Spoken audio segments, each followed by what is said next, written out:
Olá, seja muito bem-vindo, seja muito bem-vinda em mais um episódio do nosso podcast da Ana, Muito Além do Direito. Hoje nós vamos debater um tema extremamente relevante, tanto para a sociedade quanto para os trabalhadores. Nós vamos falar aqui sobre limbo previdenciário trabalhista. O nosso convidado hoje é um advogado trabalhista extraordinário e vocês vão ficar assim apaixonadas com ele. Nosso tema tem uma relevância porque interfere não só na vida do trabalhador, mas da família e também da empresa. Nós vamos então para a apresentação do nosso convidado de hoje. Doutor Elton, que alegria tê-lo aqui conosco. Vou pedir para que o senhor se apresente para a nossa audiência. Olá, bom dia. Meu nome é Elton. Estou muito feliz de estar aqui, sobretudo para tratar sobre esse tema, como disse a doutora Ana, que é um tema de extrema relevância para a sociedade de um modo geral. Sou advogado trabalhista há um pouco mais de 8 anos. Sou especialista em Direito e Processo do Trabalho, atuo na defesa dos trabalhadores a esse período e já fui também presidente da Comissão da OAB de Trabalho aqui da Serra. Ótimo, ótimo. Vamos lá então. Nosso tema hoje é um tema que é extremamente cruel para o trabalhador. Pensa bem, você trabalha na hora que precisa afastar, né, para um benefício previdenciário. Normalmente, esse tema de limbo previdenciário trabalhista, ele vem, né, para as pessoas que não sabem, de uma decorrência de um afastamento do trabalho. Sim. Por incapacidade laborativa. Então, quando as pessoas voltam do auxílio-doença, é que começam, então, os problemas. Por isso é que eu convidei o doutor Elton, que ele é atuante na área trabalhista, né, e trabalho e previdência andam juntos. Então, doutor, o limbo é uma realidade muito triste, mas muito comum, não é isso mesmo? Muito triste. E, assim, só para iniciar, o que é pior, não tem nada na legislação que trata, que defina esse limbo, né? O limbo foi uma construção jurisprudencial e doutrinária que se criou esse conceito do que é o limbo previdenciário, né? Justamente por isso, porque os trabalhadores começaram a ficar desassistidos, né? E automaticamente surgiu uma necessidade da legislação se atualizar. Ela não se atualizou, porque a nossa CLT é bem antiga, né? Sim. Mas a jurisprudência, de forma acertada, vem construindo isso, né? E o que é o limbo, né? Acho que é mais importante esclarecer isso para todo mundo. O limbo é aquele período que o INSS te nega o benefício, fala, olha, você está apto para voltar. Você vai até o médico do trabalho da empresa, procura a empresa fala que você está inapto. Fala, não, aqui não, volta para o INSS. Sim. E aí, nessa volta do INSS, você volta para o INSS. A doutora, como sabe muito bem, às vezes o INSS demora bastante para julgar os recursos, né? Tem a questão de ingressar com uma ação judicial. E nesse período a pessoa fica sem receber salário do Sim. INSS e da empresa. Sim. É isso que é caracterizado como um limbo jurídico. É o limbo clássico, né, que nós chamamos. Então, essa realidade, como o doutor colocou, ela não está na legislação, nem trabalhista e nem previdenciária. Foi uma criação dos tribunais. Então, é muito importante, né, doutor, que o trabalhador, quando ele está nessa situação, que ele recebeu alta do médico do INSS, do perito médico federal, que ele procure a empresa, porque a gente tem esse problema também. Muitas vezes o trabalhador ele recebe alta do INSS e ele não se sente ainda capaz, né, em condições físicas de saúde para voltar ao trabalho, e aí ele não procura a empresa, ele fica aguardando, como o doutor colocou muitas vezes, um recurso ser julgado, que ele mesmo fez. Então, o que a gente quer aqui hoje? Orientar você, trabalhador. Procure a empresa assim que você estiver alta previdenciária. Passou na perícia do INSS, o perito disse que você precisa voltar ao trabalho, você, antes de procurar ou fazer outro requerimento, você deve procurar a empresa, não é mesmo, doutor? Exatamente. Até porque nós temos também a possibilidade de justa causa por abandono de emprego. Perfeito. Né? Assim, se você fica 30 dias sem comparecer ao trabalho, a empresa pode te dispensar por justa causa. Apesar de que a empresa também tem meios para verificar qual foi o resultado daquela perícia, né? Sim. Então essa também é uma questão que depois a gente vai falar mais pra frente da jurisprudência. Mas o ideal é teve o resultado, compareça à empresa. É seu dever obrigacional comparecer à empresa. Eu já vi diversos trabalhadores, gente, no Poder Judiciário perderem o direito de serem ressarcidos por esse período do limbo previdenciário, porque não compareceu à empresa, não foi à empresa, e aí automaticamente a empresa, em tese, não sabia da sua situação. Então, teve a resposta negativa, independente se você buscou um advogado previdenciário para te apoiar na questão previdenciária, são questões diferentes, embora encaminhem juntas, né? Vá até a empresa, igual a doutora Ana falou, para informar essa questão da negativa. Perfeito, gente, porque o que é preciso ficar claro, o limbo ele só se caracteriza a partir do momento que o empregado recebe alta da perícia médica do INSS e procura a empresa e a empresa recusa reintegrá-lo. Isso tem que ficar muito claro, porque senão, como o doutor Elton bem colocou, vai caracterizar abandono de emprego. Aí não adianta você entrar nem na Justiça do Trabalho e nem na Justiça Federal buscando seus direitos, porque você não fez o seu dever, como muito bem colocado pelo doutor Elton. E na prática, doutor, há muitas ações trabalhistas sobre limbo previdenciário trabalhista? As maiores ações, eu costumo dizer, de monta hoje que a gente tem na Justiça do Trabalho são envolvendo doença ocupacional, acidente de trabalho e limbo previdenciário. Por quê? Porque, por exemplo, vamos supor que o trabalhador ele foi para o INSS deu a alta, ele buscou a empresa e teve, né, enfim, e a empresa falou, olha, você está incapacitado, volte para o INSS. Se o trabalhador ficar 2 a 3 anos aguardando uma decisão judicial, a empresa precisa de fazer o pagamento de todo esse período que ele ficou fora. Porque a empresa assumiu o ônus, né? Acredito que de forma bem fundamentada ou não, mas de encaminhar um trabalhador para o INSS e falar, olha, ele está incapacitado, então eu estou encaminhando para o INSS, ele não pode trabalhar aqui. A partir do momento que a empresa faz isso, ela assume essa obrigação. Sim. E quando ela assume essa obrigação, ela precisa de arcar com salários e benefícios desse período. Então, tem diversas ações na justiça discutindo essa situação, mas tem diversas pessoas também que não ingressam com a ação, que não buscam um advogado trabalhista porque acham que está tudo bem, que está tudo certo, e aí tomam um abandono de emprego, né? É dispensado por justa causa e o prazo prescricional para entrar com essa ação acaba. Sim. Então, embora a gente tenha várias ações na Justiça do Trabalho, às vezes os números, eu acho que se for pregar para comparar, ainda falta bastante gente aí mal orientada, por isso que a gente está aqui. Interessante a gente ressaltar, né, doutor Elton, que a partir do momento que o trabalhador recebe essa alta previdenciária, o contrato de trabalho dele na Justiça Trabalhista, ele se suspende e começa a produzir todos os efeitos. Porque quando ele está em benefício, o contrato está suspenso, não produz nenhum efeito. A partir do momento da alta, o contrato volta, né, a correr normalmente. Então, por isso que o empregador também ele tem a sua responsabilidade na questão da gestão dos seus afastados. Né? A gente costuma ouvir do RH da empresa, esse empregado aqui está encostado no INSS. E parece que aquele empregado não faz mais parte da empresa. A empresa trata ele como se ele estivesse lá realmente encostado, como se ele não fosse mais funcionário.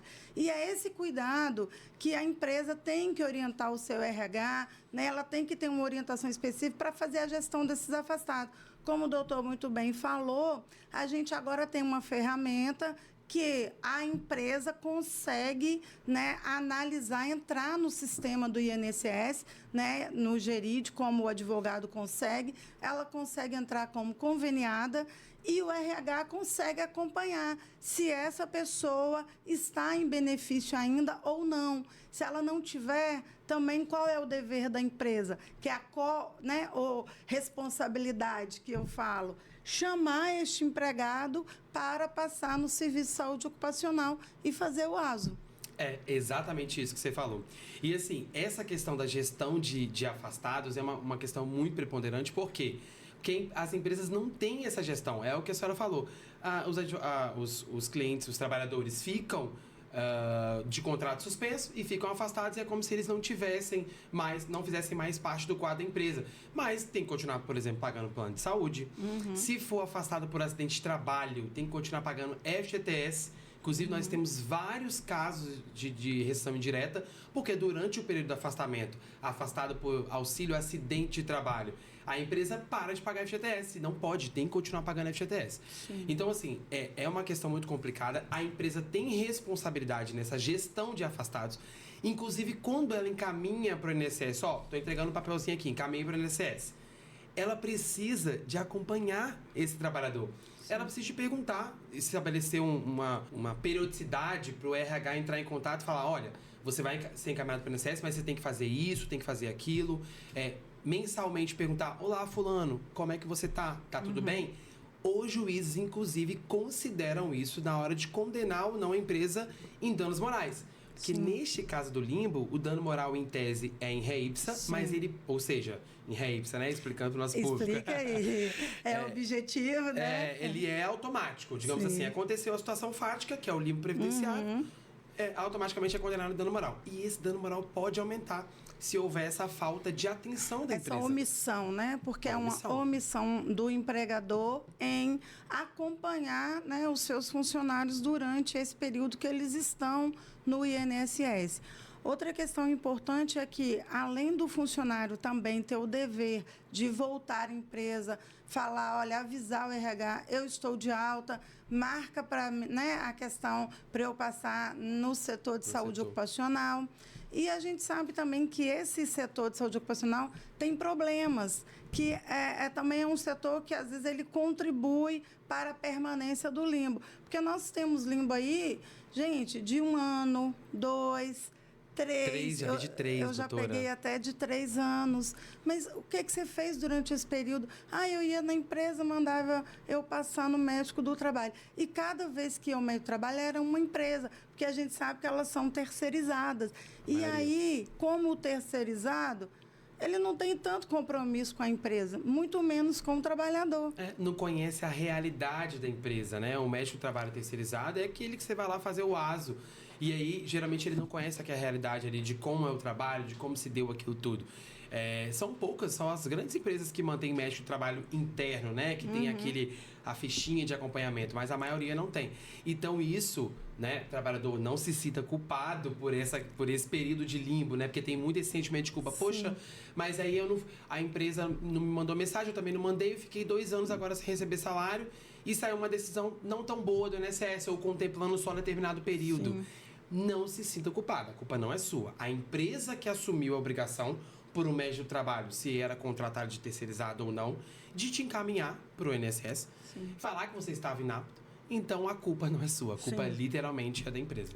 Por isso que a Justiça do Trabalho, né, ela tem essa preponderância, né, já é pacificado que se o INSS deu alta, o empregador entrou com recurso ou fez nova perícia e mesmo assim continuou a situação de inapto para a Previdência, o empregado ele tem que voltar à empresa. Se a empresa não recebê-lo, a empresa vai se responsabilizar por todo esse período de salário, né, de férias, de 13º, ela vai assumir todo o período do limbo, do lapso, né? Não é verdade? Exatamente. Acho que esse trabalho é muito consistente com relação a isso, ao limbo previdenciário.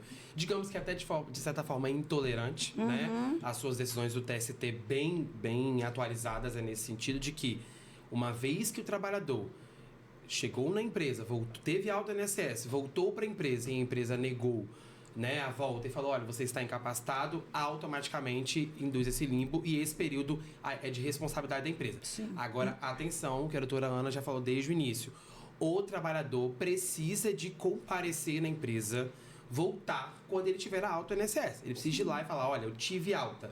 E isso, eu sei que o trabalhador é parte hipossuficiente, é difícil de produzir prova, mas o trabalhador precisa de produzir um indício mínimo de que ele esteve ali na empresa. Manda uma mensagem no WhatsApp, encaminha um e-mail, né? Tenta gravar uma conversa, isso não tem problema, isso não é legal, né? Uma conversa entre você e o seu gerente, o trabalhador e o gerente.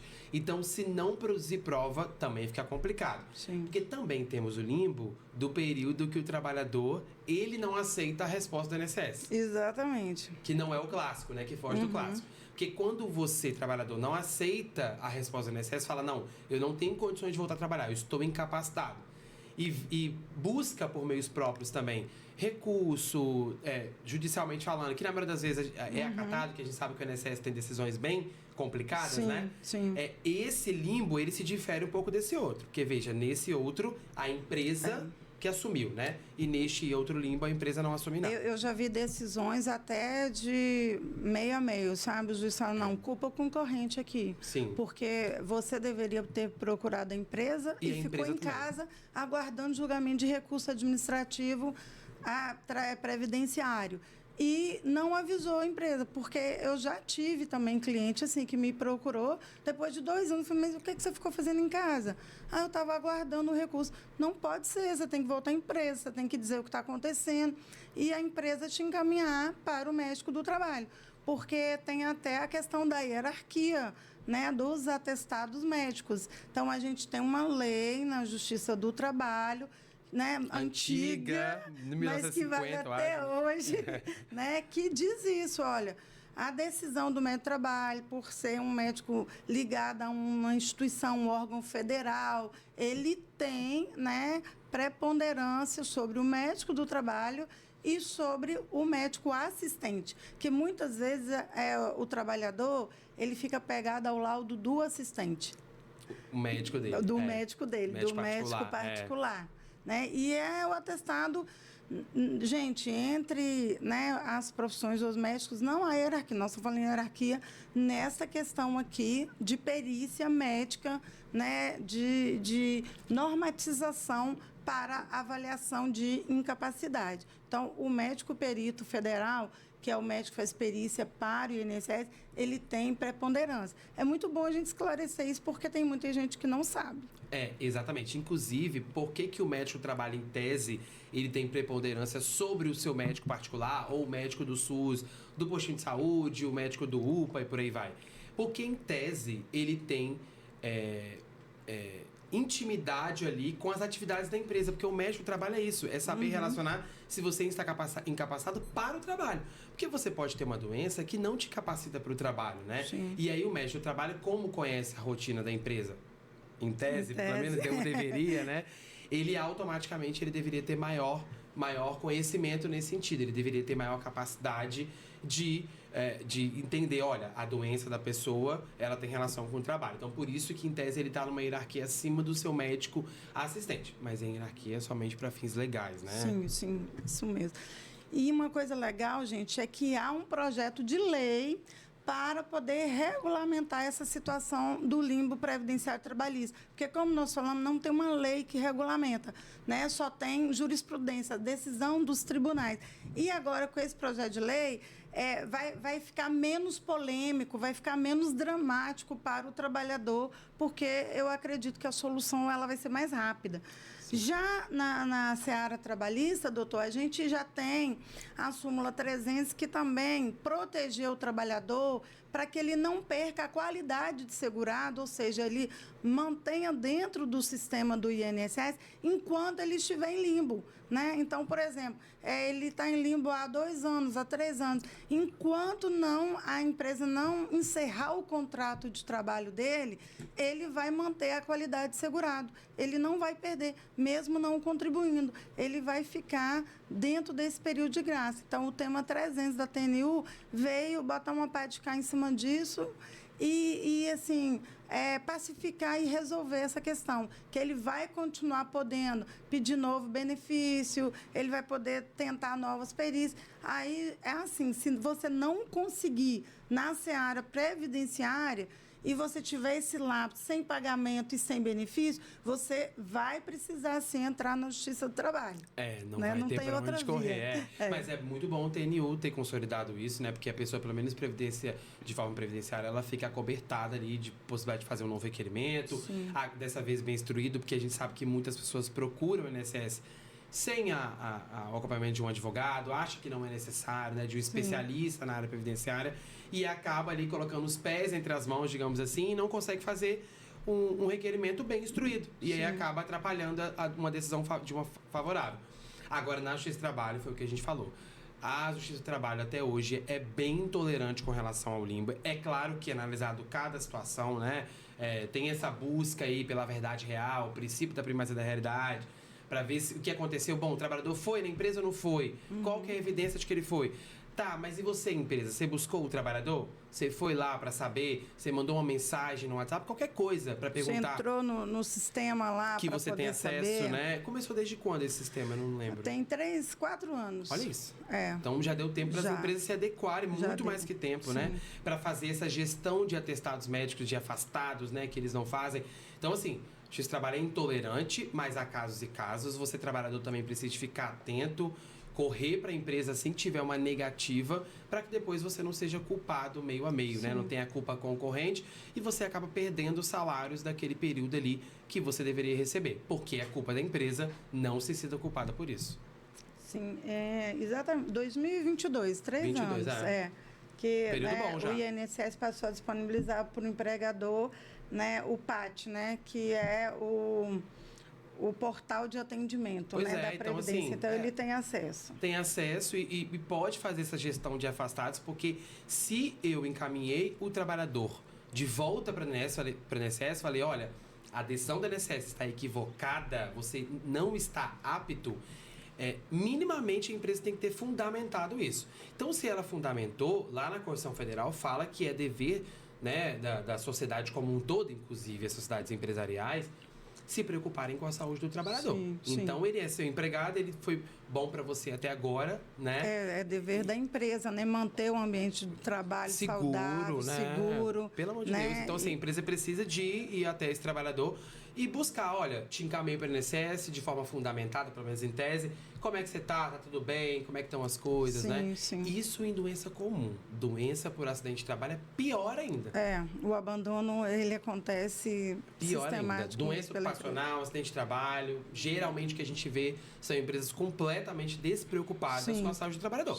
Você estava rendendo para ela, estava conseguindo prestar um bom serviço, você estava bom. A partir do momento que você ficou doente, não consegue mais voltar. Não é mais produtivo, né? Então, e o cenário não deve ser esse, né? A gente tem que prezar pela saúde, né, dos trabalhadores, do empregador, porque é uma simbiose. A gente fala que um precisa do outro. E essa simbiose precisa perpetuar, né? Sim. Gente, que papo gostoso, né? Já estamos aqui, né, caminhando para o final. Doutor Elton, que prazer tê-lo aqui. Ó. Se deixar, a gente conversa, né, o dia inteiro, a gente fica aqui há horas. Porque é um tema, gente, muito relevante. É um tema ainda, como a gente falou, não tem legislação. Então, é um tema que a gente depende da decisão de cada tribunal. É um tema ainda que afeta o trabalhador, a sua família, porque o trabalhador sem salário e sem benefício, ele desencadeia a ansiedade, ele fica preocupado como que vai se sustentar, ele fica na dependência de terceiros. Então, é uma situação até vexatória para o trabalhador. E essa situação, às vezes, ela se prolonga muito. Então, assim que você tiver alta previdenciária, procure a empresa e, se a empresa recusar, você já procura ajuda especializada, porque você vai precisar de uma orientação especializada. Se você conhece alguém que já passou por essa situação ou que está passando, repasse esse conteúdo para ela, né? Eu e o doutor Elton vamos ficar muito felizes em saber que a gente está conseguindo divulgar, né, essa informação e perpetuar. Eu estou muito feliz de estar aqui, de falar sobre esse tema que é tão importante, né, para os trabalhadores que não têm ciência sobre isso, que a gente sabe que é um universo muito grande. Então, ajuda a disseminar essa informação. Volto a dizer, trabalhador, não se sinta culpado por essa decisão da empresa de te encaminhar para o INSS, mesmo você não estando, mesmo ela afirmando que você não está apto para voltar. Não se sinta culpado, vá para o INSS, busque uma assessoria especializada para te orientar no INSS, não deixe de ir na empresa quando tiver alta do INSS, não se sinta culpado por conta disso, porque isso não é culpa sua, e se depois com o INSS negar né, o seu benefício, falar que você sempre esteve apto, ingresse com uma ação para poder postular seus direitos. Não deixe de ingressar. Isso aí. Então é isso, pessoal. Por hoje foi só. Acompanhe a gente aqui, inscreva no nosso canal, ajude a disseminar informação de qualidade e fique conosco porque terá o nosso próximo episódio com temas relevantes além do direito.